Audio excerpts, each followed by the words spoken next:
Oh my goodness. Je me rappelle, c'est comme si je venais de trouver mon Eureka, mon mot de passe. C'est comme si je venais de retrouver la clé de ma percée. C'est vexé. Quelle puissance, quelle lumière, quelle révélation, quel trésor caché. Première chose que j'ai compris, le Dieu de la Bible n'est pas un Dieu de gaspillage.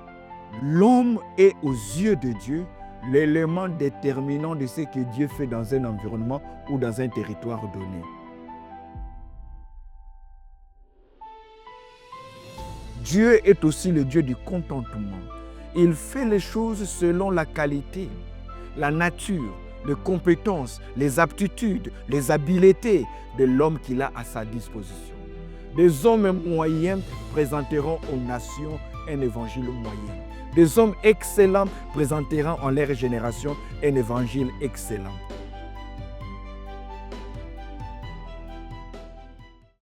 Shalom, bonjour chez vous, bonsoir, tout dépend de l'ère à laquelle vous nous suivez. Je suis très heureux de m'incruster en ces instants même dans vos maisons, vos salons, vos chambres, pour partager quelque chose que je crois être bénéfique et qui certainement vous édifiera parce que j'ai moi-même été témoin de cette transformation.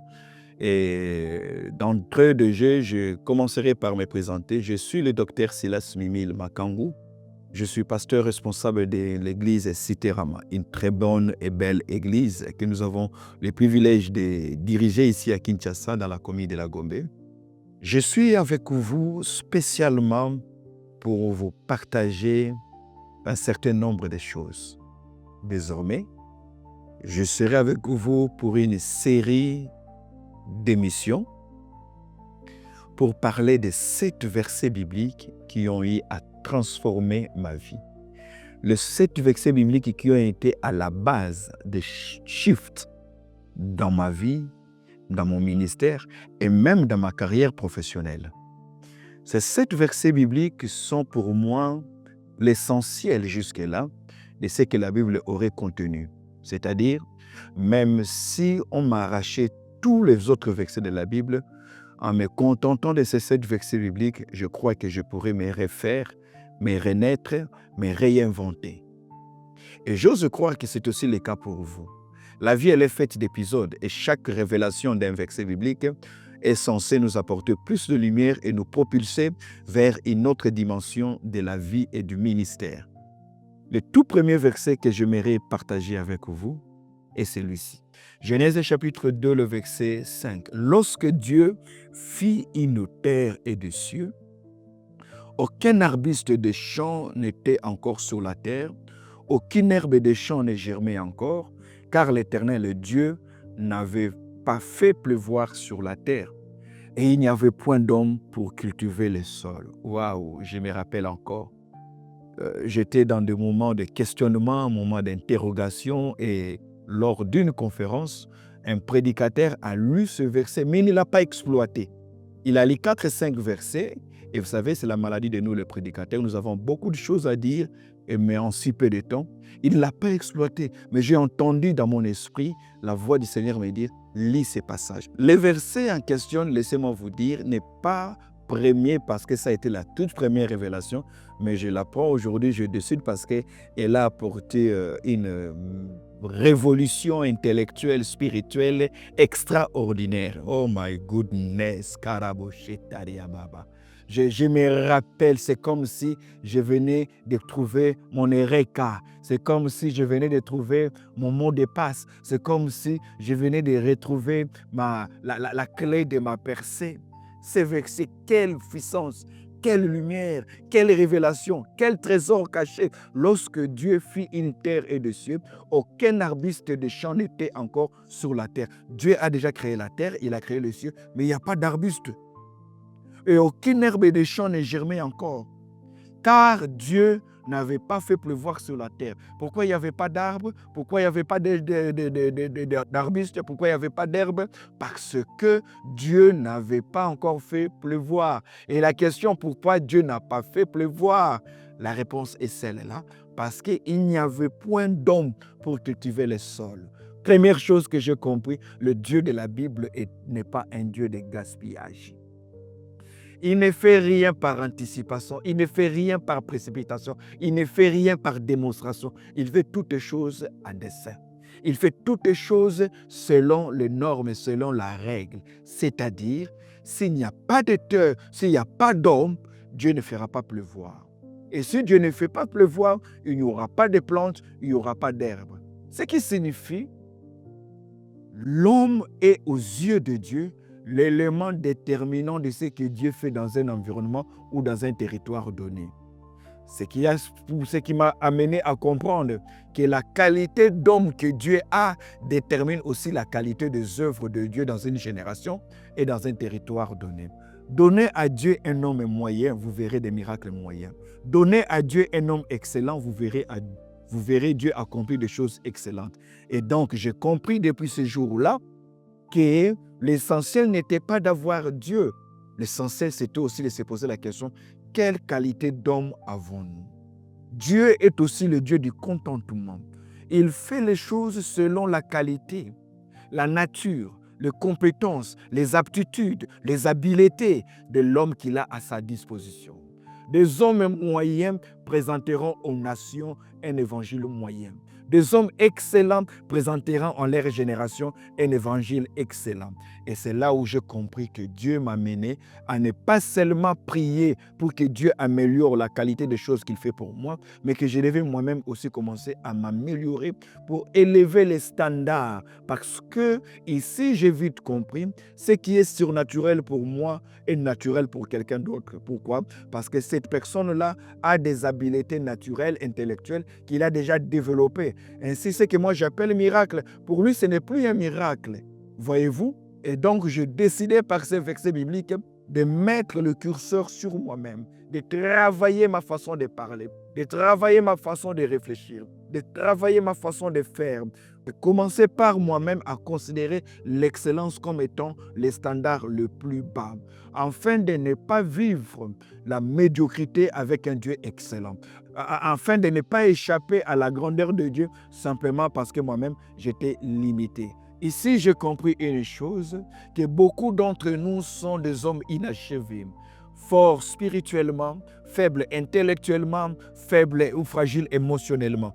Et laissez-moi vous dire, ces différentes caractéristiques de la vie ont une incidence sur les résultats que nous obtenons dans la marche avec Dieu. C'est pour ça que Dieu dira à Abraham dans Genèse 17, verset 1er, il dit, marche devant moi et sois intègre.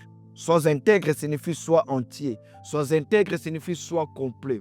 Donc, j'ai compris ici que la différence entre les nations développées et les nations sous-développées ne vient pas, ne réside pas dans la qualité de Dieu que l'on prie, mais réside essentiellement dans la qualité des hommes qui habitent.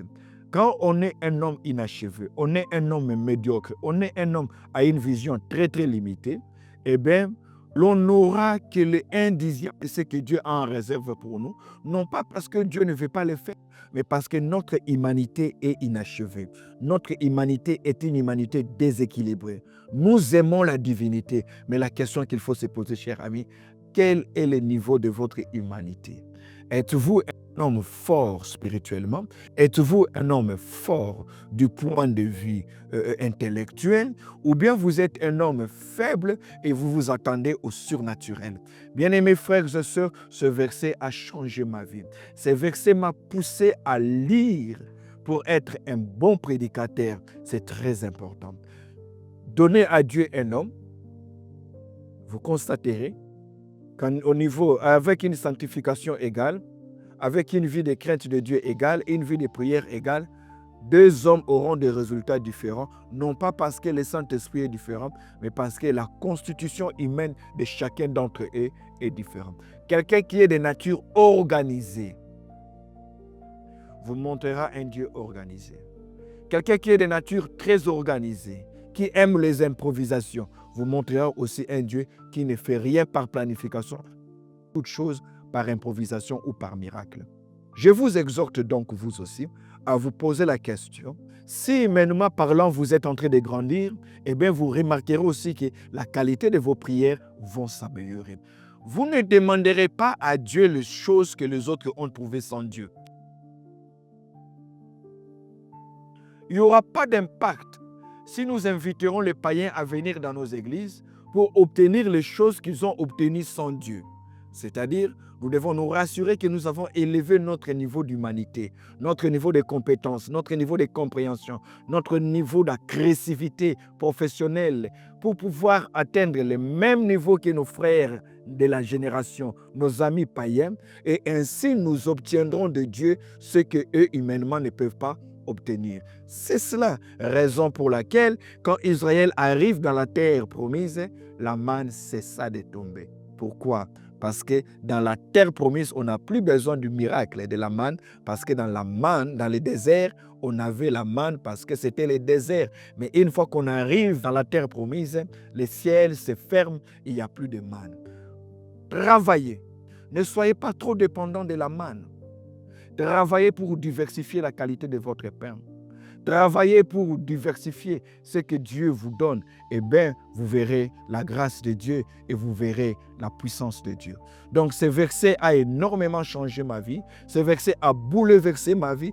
D'où chaque jour, j'ai prié pour ma vie spirituelle, mais j'ai prié aussi pour mon âme. J'ai prié pour mon cerveau. J'ai prié pour mon corps. Quand je suis un homme malade, même mon onction tombe malade. Parce que je ne peux pas aller plus loin que mon corps. Sur ce, j'aimerais prier avec vous.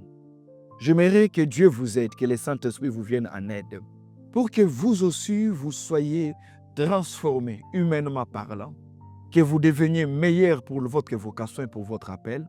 Ma prière est que Dieu vous mette en contact avec des personnes qui vont défier votre niveau d'humanité, qui vont défier votre savoir-faire et savoir-être. Ma prière est que Dieu vous vienne en aide pour que vous soyez le type d'homme qui amène l'œuvre de Dieu beaucoup plus loin.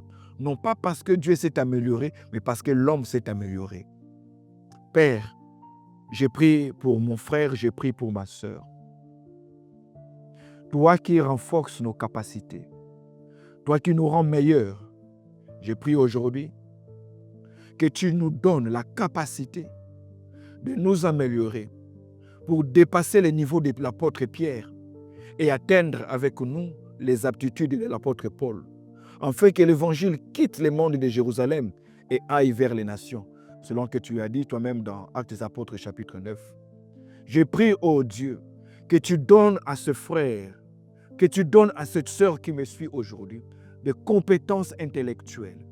Donne-lui la capacité de lire, la capacité de se remettre en cause et de s'améliorer humainement, la capacité d'améliorer son speech, devenir meilleur pour le royaume, enfin d'amener plus loin, Seigneur, les limites de ton royaume, au nom puissant de Jésus. Amen. Alors n'hésitez surtout pas à vous abonner sur nos différents réseaux sociaux.